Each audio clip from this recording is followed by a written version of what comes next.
Hey everybody, Noah here. I just wanted to show you this Great Western Trail solo variant that I found just recently.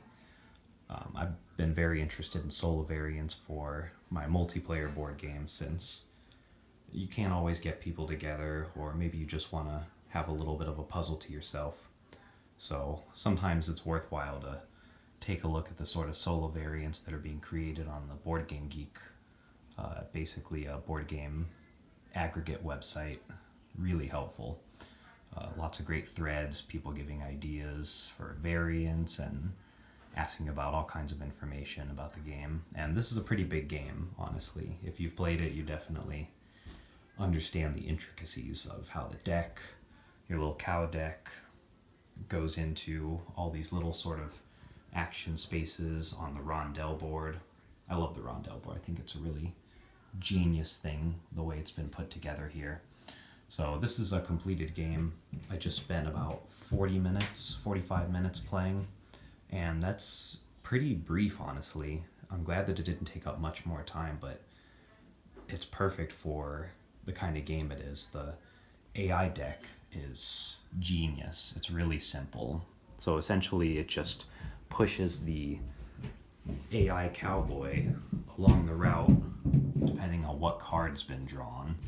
So you'll notice here one of these has a move forward based on the current speed, and essentially you have a player board set up for the AI player, and they get to kind of have all their little normal spaces, but they don't really use any of this except for getting enough workers to get points in the rightmost columns, and also to dictate their movement speed. So at the beginning they start off like everyone else where they've got just 3 movement, but as they place their disc, as they get to Kansas, what happens is that their disc will sequentially place from whatever starting city. So for the easy difficulty, they start at Wichita, and then from there, every time they hit Kansas, they just place a new disc down depending on whatever color it is. So once they hit Albuquerque here, they're going to go ahead and place their first black disc, and that's going to always be based off of the movement speed first. They take from there first for the black ones. So that's really all they're concerned with, is just their movement speed. And as you see, it was a good length game. The AI is a really swift thing to play. It doesn't take any time at all. You just flip a card, follow whatever the card says. Some of them will move the train, so that's enables them to get into the stations, and if they're ahead of you on the track and they go into a station space, they stop there and they take that station tile if they can. They'll just place one of their workers into that space and take the tile. They don't play with money at all, so you don't have to worry about that bookkeeping aspect. So let's just flip another card. So this one's interesting. They move a space, and then they're going to draw a random building. So the buildings, I just put them in a stack over here, just mixed up, and I just take whatever the top one is, and then they're always going to place on the A side, and they're going to place on whatever space is currently in front of your character. So they would just place right there, for instance, and then that's going to obviously be a hindrance. So when I go over there, I'm going to have to pay money to the bank.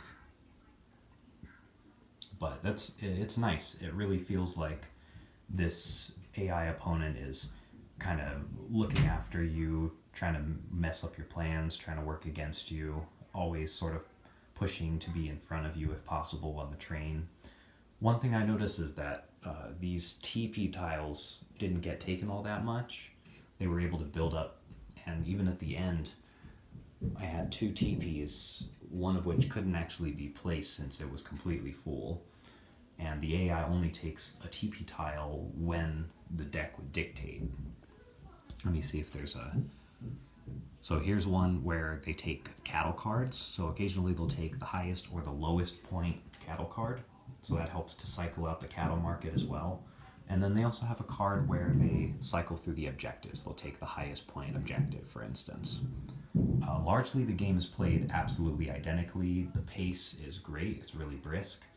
It's very easy to run the AI, and honestly, I wrote the cards out. I don't have a super reliable printer, so I thought it best just to handwrite the cards out. Plus, I got to kind of write out my own little fancy card backings and stuff. I had fun with it. It's really simple. Even some cards like this will move the cowboy just one space ahead.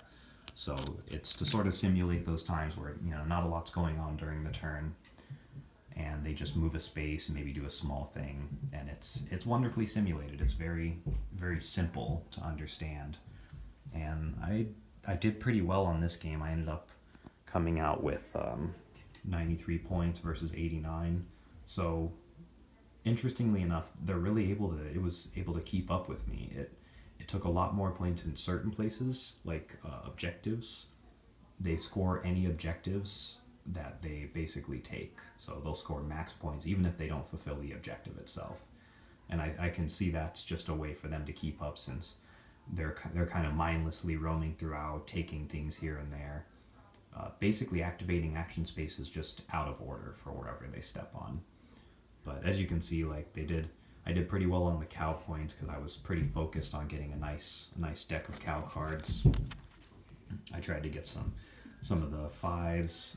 It took the 7. It had a 7 purple that unfortunately I didn't get the chance to get, but this was great. This was really good. I would really highly recommend, if you're interested in playing Great Western Trail solo, this was definitely worth the time. And it's so easy, so simple, and I really liked it, especially if you love Great Western Trail. I feel like this is just something that's worth trying.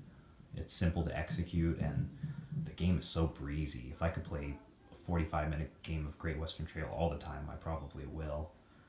I am going to look into the Rails to the North. They have I think there's more cards you add in for that one, and there's a few extra rules for the buildings that you have to place down, or the branchlets rather. But yeah, this was great. I really enjoyed it, and definitely if you get the chance, I would highly recommend checking it out, because it's just, Great Western Trail is absolutely great. And I'd love to see how the expansion would kind of slot in here with the AI deck, see if there's any extra cards I have to add. But yeah, totally worth it if you get the chance. Thanks for watching. See you guys later. Bye.